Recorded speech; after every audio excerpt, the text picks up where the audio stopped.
오늘 본문 말씀 요절을 23절, 24절을 잡았습니다. 다시 한번 함께 봉독하기 원합니다. 주보에 있는 오늘의 말씀 다 같이 시작. 오직 너희의 심령이 새롭게 되어 하나님을 따라 의와 진리의 거룩함으로 지으실 받은 새 사람을 입으라. 아멘. 새롭게 되어가자는 제목이 되겠습니다.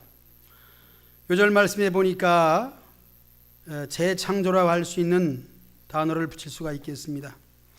1차 창조하신 아담과 하와는 타락하여 세상에 더러움으로 그리고 계속 오염됨으로 인류의 원죄가 되었고, 그리고 스스로 오염된 자범죄로 말미암아 이 세상 속에 하나님의 자녀가 아니었습니다. 그런데 다시 재창조라고 하는 말씀은 하나님처럼, 하나님을 따라, 하나님처럼.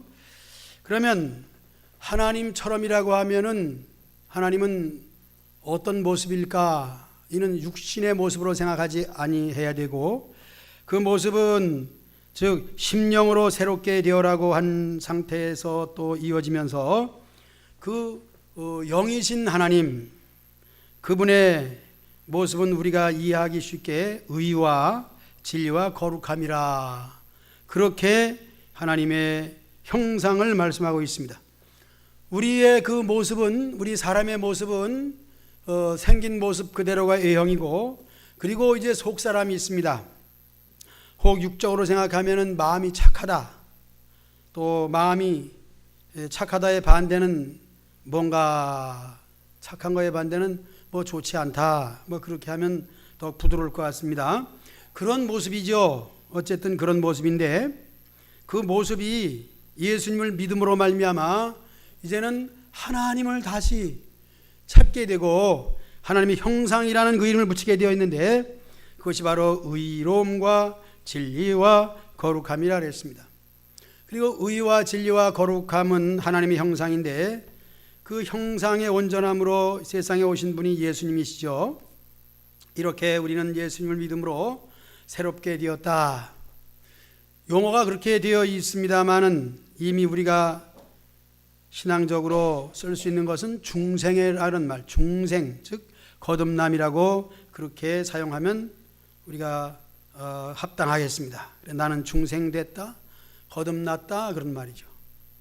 옛사람은 더러웠는데 새로운 사람은 깨끗해졌다, 정결해졌다, 거룩해졌다. 우리의 이름이 성도예요.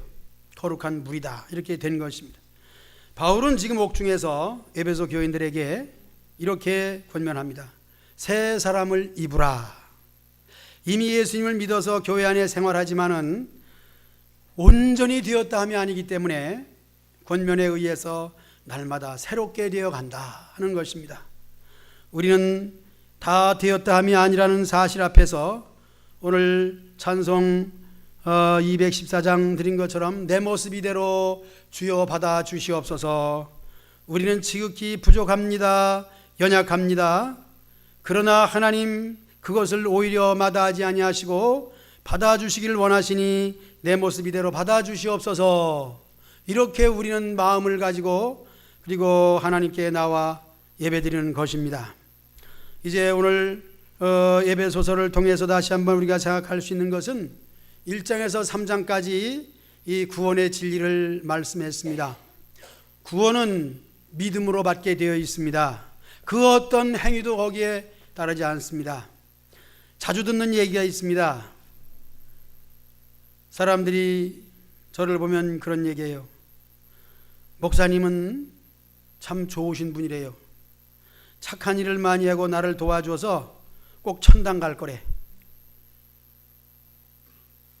그래서 저는 정색을 하면서 그런 말씀하지 마시라고. 착한 일 하고 좋은 일 하지도 않았지만 그렇게 착한 일하고 좋은 일 해서 천당 가는 거 아닙니다. 예수님을 믿으셔야 됩니다. 예수님을 믿으세요. 그랬더니 그 말은 전혀 이해가 안 되나 봐요.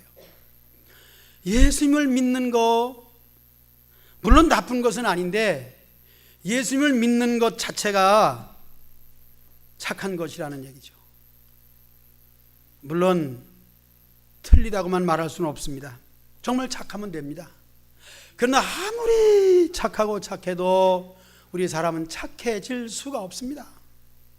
이 세상에 착한 사람은 아무도 없습니다. 오직 예수님만 착하신 분이에요. 이 세상 모든 사람은 아무리 착해지려고 애써도 안 돼요. 그래도 좀 생각 있는 사람, 가끔 그 TV 프로에 보면은 그 뭐 제목은 잘 모르는데 그냥 붙이자 보면 산사람 뭐 그런 게 나와요.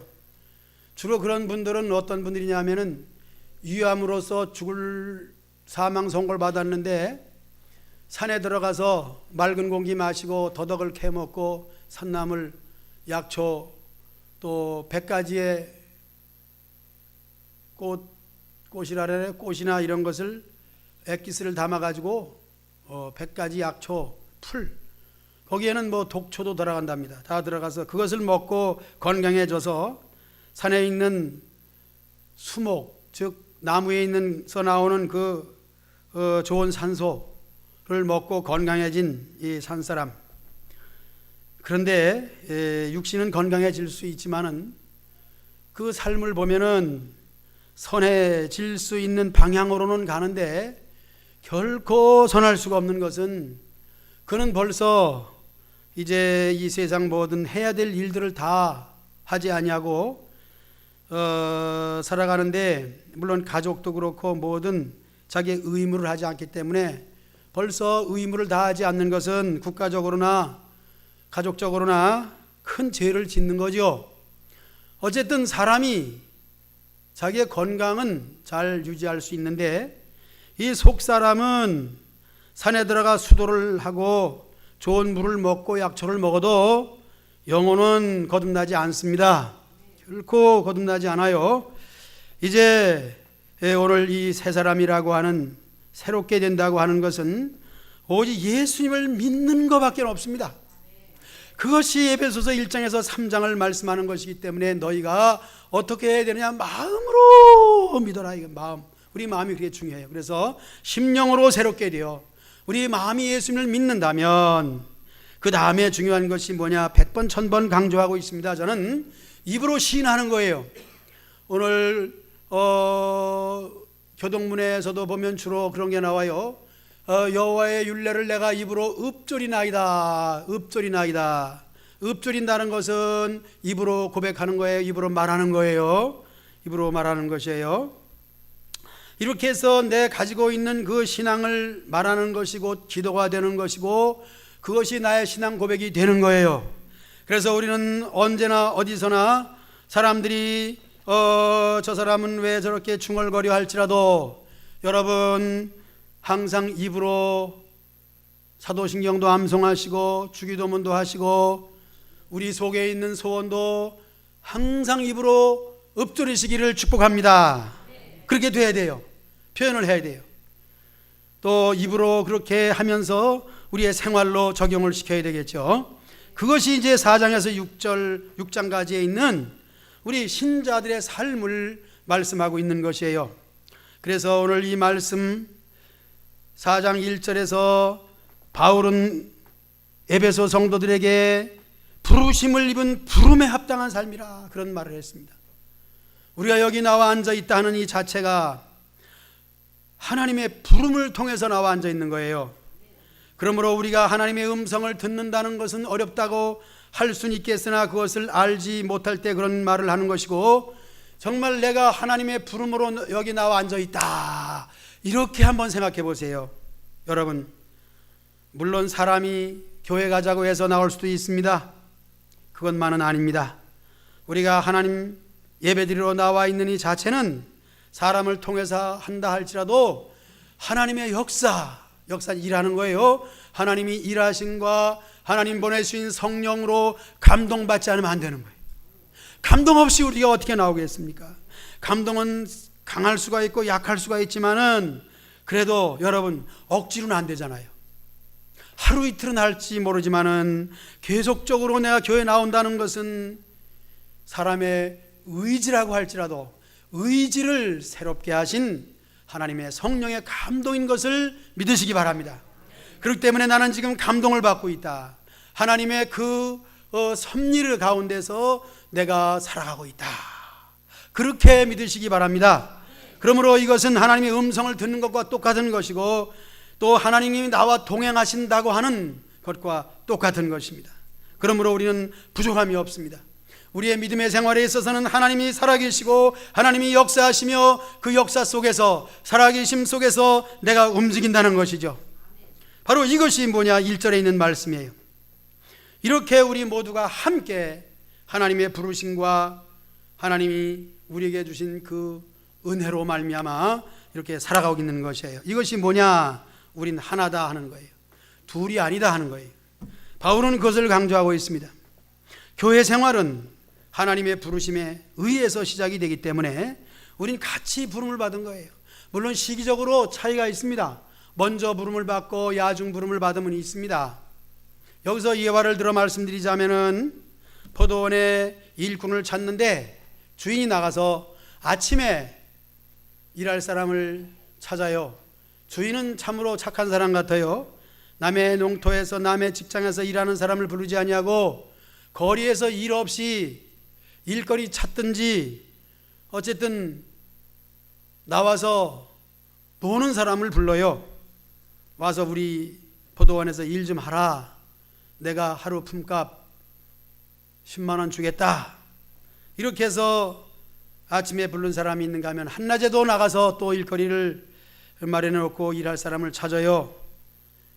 그리고 그 사람에게도 약속합니다. 당신이 일을 하면은 품값 10만 원 주겠습니다. 저녁에도 나가 찾아요. 그리고 약속합니다. 품값을 주겠다고. 이렇게 해서 아침, 점심, 저녁에 시간적으로 차이가 있게 불러서 일을 시켜놓고 이제 일을 마치는 시간에 다 불러놓고 품값을 줍니다. 품값이 어떨까요? 참으로 이 주인은 이상합니다. 아침에 온 사람도 10만 원, 점심에 온 사람도 10만 원, 저녁에 온 사람도 10만 원. 여기서 가장 수지를 맞은 사람은 누굴까요? 저녁에 온 사람이죠. 가장 억울한 사람은 누굴까요? 아침에 온 사람이겠죠. 그러나 여러분, 이 모든 것은 여러분 판단에 맡겨요.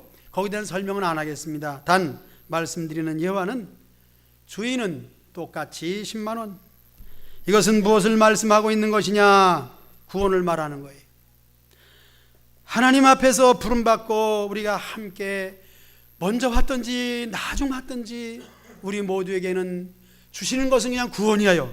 이 구원이라는 거예요. 야, 구원. 예. 그렇게 하니까 아니 1원 더 못하면 얼마야? 10원은 채워줘야지 구원만 주냐. 결코 그건 아니죠. 전혀 다른 얘기입니다. 하나님이 주시는 것은 구원이라는 거예요. 죄로부터 끌어내서 죄를 떼어버리고 의롭게 만들어 주시는 거예요. 이것이 바로 우리 모두가 받은 은혜입니다. 그렇기 때문에 우리 모두는 다 똑같은 사람이에요. 잘난 사람이 없다는 거예요. 아침에 온 사람 잘났습니까? 점심에 온 사람은 그만 못합니까? 저녁에 온 사람은 못났습니까? 우리의 판단일 뿐입니다. 우리가 말할 뿐입니다.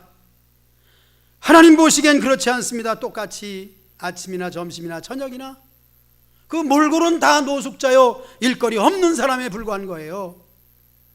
품값을 주는 것은 주인의 마음이에요. 약속받은 것은 아침에도 10만 원, 점심에도 10만 원, 저녁에도 10만 원 다 그렇게 받는 것으로 약속되어 있습니다. 여기에서 우리가 아침에 온 사람이 점심에 온 사람이나 점심에 온 사람이 저녁에 온 사람을 뭐라고 할 자격이 없습니다. 오직 주인과의 관계지 옆에 있는 사람과의 관계는 함께 부름받아 온 사람이에요. 그러므로 우리가 내가 좀 잘났다고 도토리 키재기를 한다면은 가장 어리석은 사람이요 무엇을 모르는 사람이에요. 그렇기 때문에 우리 모두는 다 죄 중에 노숙자로 있다가 같이 시간은 다르지만 불러서 모인 주인의 부름받은 사람들이에요. 이것이 뭐냐? 한 가지라는 거예요. 그래서 성령의 하나 되게 하심을 힘써 지키라는 거예요. 힘쓴다고 하는 것은 이제 예화를 들어서 말씀드린 그것에 의하면은 아침에 온 사람이 억울해도 참는, 이해하는, 이해가 참 필요해요. 이해함으로 말미암아 주인과의 관계지 나와의 관계는 아니다는 거예요. 그러므로 주인과의 관계를 왜 나와의 관계를 거기다 접목시켜 가지고 불평을 하느냐 이 말이에요. 그 사람을 폄하하느냐 이 말입니다. 그렇기 때문에 우리는 같은 사람이다, 우리는 하나다 하는 거예요. 이 하나됨을 여러분 모두가 지키시길 바랍니다. 힘써 지키시기 바랍니다. 나중 온 사람은 못났죠. 처음 온 사람보다. 뭐가 못났습니까? 교회에 대한 법도를 좀 모를 수도 있죠. 그 일, 포도원을 얘기했으니까 포도원에서 어떤 일을 하는지는 처음 온 사람은 이미 잘 배워서 알아요. 포도나무 껍데기를 벗기는, 해충을 제거하기 위해서 벗기는 것도 있고, 가위를 가지고 자르는 것도 있고, 구덩이를 파고 거름을 주는 것도 있습니다.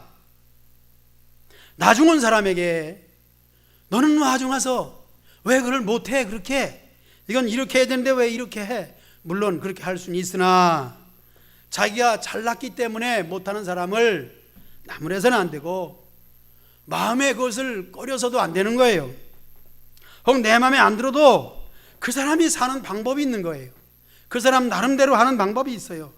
중요한 것은 주인에게 부름받아서 함께 구원받는 것만이 있습니다. 생활은 여러분들이 관계하고 좀 가르칠 수는 있지만은 그것 때문에 마음 상하지 마세요. 이것은 뭘 말해주고 있습니까? 우리 성도들이 각자 수준에 따라서 옷 입은 것도 다르고 신발 신는 것도 달라요. 그렇기 때문에 왜 옷을 그렇게 입고 왔느냐, 예를 들면은 그렇게 해서도 안 되고 그 사람 나름대로의 인격이기 때문에 존중하는 마음을 가지시기를 축복합니다. 부족한 것으로 말하면 모두 다 부족해요. 아침에 온 사람도 부족함이 있습니다. 주인만큼 알겠습니까? 몰라요. 이것이 뭐냐? 오늘 말씀 첫 번째 대지, 하나 되게 하는 것을 지키자. 우리는 하나예요. 잘난 사람 못난 사람 없습니다. 여기서 말씀하고 있습니다. 그렇게 하기 위해서는 구체적으로 겸손해야 된다 말씀하고 있습니다. 겸손, 낮아지는 것이죠. 그런 낮아진다는 것은 나 자신을 알아야 돼요. 너 자신을 알라, 그렇게 말한 철학가가 있지요. 사람들은 그런 말만 잘하고 그런 말이 사람의 마음에 들면은 그것을 성인이라고까지 붙이는데 사람은 성인이 없습니다. 이미 그것은 하나님께서 우리에게 말씀하신 바이고 그것을 좀 깨달은 사람이 살다 보니까 이렇게 겸손이라는 말을 사용하게 됩니다. 겸손이에요. 낮아지는 것이죠. 그런데 이것이 우리가 낮기 때문에 낮아진 거지 높은데도 불구하고 낮아진 것은 아닙니다. 그 다음에 두 번째 덕목, 온유라고 하는 거예요. 온유는 글자 그대로 따뜻하고 부드러운 것이겠죠. 그렇습니다. 우리가 따뜻한 마음, 부드러움을 가지고 있으면 모든 사람에게 사랑을 받게 됩니다. 즉 따뜻하다의 반대는 차갑다 그런 것이죠. 저는 손이 차요. 그래서 악수하다 보면 우리 권사님들이 아이고 목사님 손이 왜 이렇게 차냐고. 전 몰라요. 왜 그렇게 찬지 모르겠어요. 원리적으로 생각하면 혈액순환이 잘 안 돼서 차다고 그렇게 생각을 합니다. 차요. 그런데 손은 차가울지라도 마음은 차갑지 않으니까 여러분 따뜻하게 보아주시기 바랍니다. 또 나이가 많으신 권사님들이 손을 잡아주면은요, 나이는 많으신데 왜 권사님들 손이 왜 따뜻하죠? 내 손보다 따뜻해. 따뜻한 손을 만지면 내 마음까지 따뜻해지니 이제 우리의 마음이 따뜻한 마음을 가지고 상대방을 대할 때 이 세상을 따뜻하게 만들어 줄 믿습니다. 다음 이제 온유라는 말은 두 가지 뜻이 있어요. 따뜻함과 그 다음에 뭐예요? 부드러운 거예요. 부드러운 것은 먹기도 좋아요.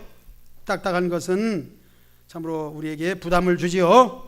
우리 삶이 부드러울 때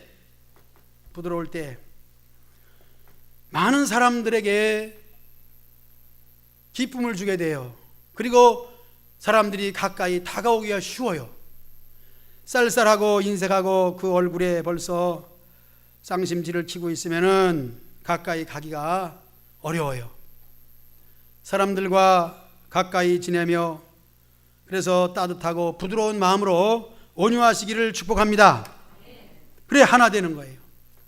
다 하기 힘들면은 하나 되기가 힘들어요. 교회는 하나가 된다는 이와 같은 중심을 가지고 다음번에는 오래 참는 것이 필요해요. 인내예요. 인내는 여러 면에 있어서 참으로 필요해요. 며느리도 필요하고 시어머니도 필요합니다.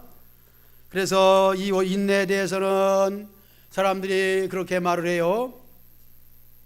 며느리가 특별히 갖춰야 될 것 중에 이목구비 중에서 따라합시다. 눈멀어. 그 다음에 뭐예요? 3년. 그 다음에 귀머거리 3년. 그 다음에 이거 뭐야? 이게 뭐야? 벙어리 돼요. 3년. 그리고 9년이 지났네. 9년이 지나니까 살구나무에서 꽃이 피더라. 그런 말이 있어요. 인내입니다. 오래 참는 거예요.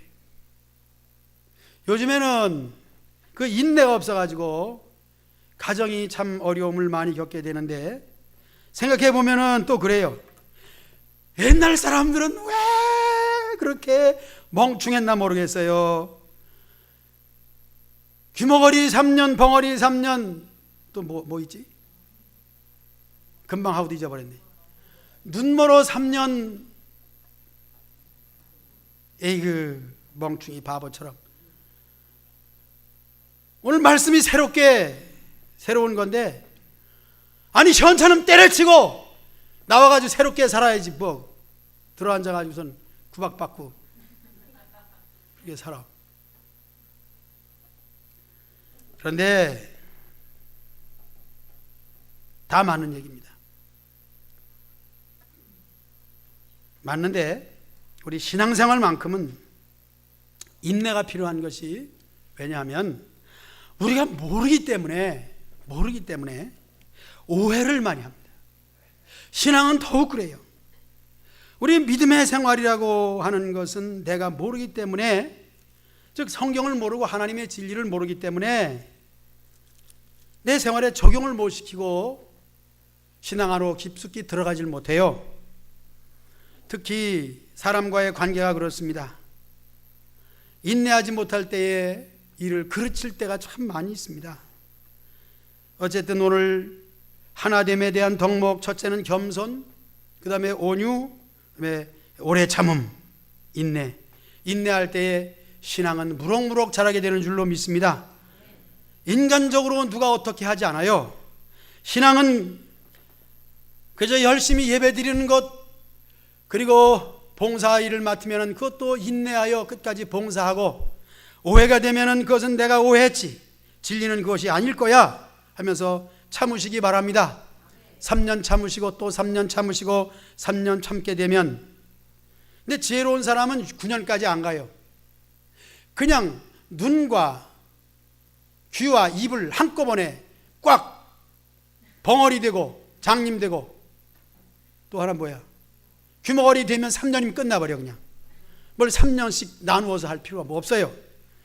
그러니까 이 3년, 그래 신학생도 보면 3년 공부하면 되는데, 우리가 3년 동안 그냥 세 가지를 꽉 묶어버리면은 능히 단시간 내에 진리를 통달할 줄로 믿습니다.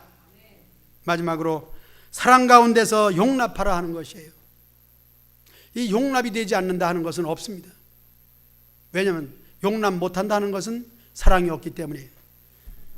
우리가 화해라는 것이 그래요. 화해하시오. 그러나 물론 세상 사람과도 그렇지만 우리 믿는 사람들 가운데는, 우리 교회 안에서 같이 신앙생활하는 사람들 가운데서는 용납하지 못할 일이 없습니다. 원수가 있을 수가 없어요. 원수가 있다면 내 생각이에요. 예수님 생각을 하게 되면은, 그래서 용납은 사랑 가운데서 하라. 예수님의 용서하심을 생각해 본다면은, 예수님은 유대 병정들의 손에 의해서 십자가에서 못 박혀 죽인 것이 아니에요. 예수님의 죽음에 대한 것은 나의 죄 때문에 죽으신 거예요. 이미 2000년 전의 일이지만은 2000년 후에 올 나를 위해서 이미 십자가에서 죽으신 거예요. 내 죄로 인하여 내가 지옥 갈 것을 가지 않도록 하기 위해서 십자가에서 죽으신 거예요. 그것이 사랑이에요. 사랑이 아니면 안 되는 거예요. 그 사랑을 나에게 주신 예수님을 생각하게 되면은 우리 용납하지 못할 일이 없습니다. 용납해야 되는 거예요. 이제 일반적으로 우리가 살아가는 생활의 상식에 있어서도 이렇게 우리가 겸손과 온유와 인내와 용납함으로 살아간다면은 손해 볼 일이 없습니다. 이해하지 못해서 버럭 화를 낸다거나 이해하지 못해서 따지게 된다면은 이해를 못함으로 말미암아 내가 손해를 보게 되는 거예요. 첫째는 사람을 잃어버리게 되고 그때 받을 유익을 얻지 못하게 되는 거예요. 이제 이렇게 하나됨에 대한 이야기를 하는 가운데서 우리가 첫째는 하나님 앞에 자랑할 것이 없다는 죄인들이라는 것을 잊지 마시고, 더 나아가서 나의 공로는 전혀 없습니다. 아무 공로가 없어요. 우리가 공로가 있다면 예수님의 보혈의 공로로 구원을 공짜로 받은 것, 이거 하나만 가지고 사시기를 주의 이름으로 축복합니다. 이제 두 번째를 생각해야 되겠습니다. 두 번째는 오늘 말씀에 그렇게 말씀하고 있는데, 성령의 은사를 활용하라, 그런 얘기가 되겠죠. 우리 각 사람에게 예수님께서 주신 이 선물의 분량대로 우리는 일을 해야 된다, 사용해야 된다. 11절에 어떤 사람은 사도로, 어떤 사람은 선지자로, 어떤 사람은 복음 전하는 자로, 교사로, 목사로 세웠다 하는 것입니다. 직분이에요. 이 직분은 높은 거 낮은 거라고 우리는 구별을 할 수는 있는데, 그 모든 직분을 수행하는 작업은, 일은 뭘까요? 모두 다 사실은 전도의 직분을 감당하는 거예요. 즉 봉사하는 것이라든가 섬기는 것이라든가 구역 예배를 드리는 것이라든가, 이 모든 것은 다 근본적으로 보면은 전도예요. 예수님의 구원의 은혜를 전하는 거예요. 전도는 기독교의 도리를 다른 사람에게 알려주는 것인데, 기독교의 도리가 무엇일까요? 예수님이 나를 위해 죽으셨다, 그리고 그분이 부활하셨다, 그분 하늘 보좌 우편에 계신다, 우리가 죽으면 천국 간다, 그겁니다. 이 복음을 말하기 위해서 이면적으로 우리가 사람들 속에 들어가서 예수님을 믿는 사람의 그 도리를 할 때에 그 모습이 봉사로 나타나게 되는 거예요. 물론 우리가 수요일마다 국수잔치를 하다가 요즘에는 또 더 맛있는 거, 국수보다 더 맛있는 와플이라는 것을 구워주게 됩니다. 와플 잡수러 오세요. 그런데 와플 먹는 사람, 교회 나오는 사람 하나도 없습니다. 먹고만 가고 그날이 되게 되면은 주로 근처에 옆에 있는 고물상이 있는데, 거기에 노인들이 유모차에도 끌고 오고 캐리어에도 끌고 박스를, 종이를 갖다 팔고 수요일이면 일로 모여와요. 여기서 와플 잔치 맛있게 먹고 커피도 마시고 즐겁게 지나게 됩니다. 이것을 하는 이유는, 교회는 찬송을 틀어놓습니다. 어떤 노래 부를까요? 당신은 지금 어디로 가시나요? 예수 믿으세요. 이렇게 노래를 틀어놓고 있습니다. 그럴지라도 그들 마음속에는 복음이 들어가는지 안 들어가는지는 상관없이 하는 것이 뭐냐? 복음이에요. 이 복음을 전하는 직분을 말하는 것인데, 우리가 교회에서 하는 모든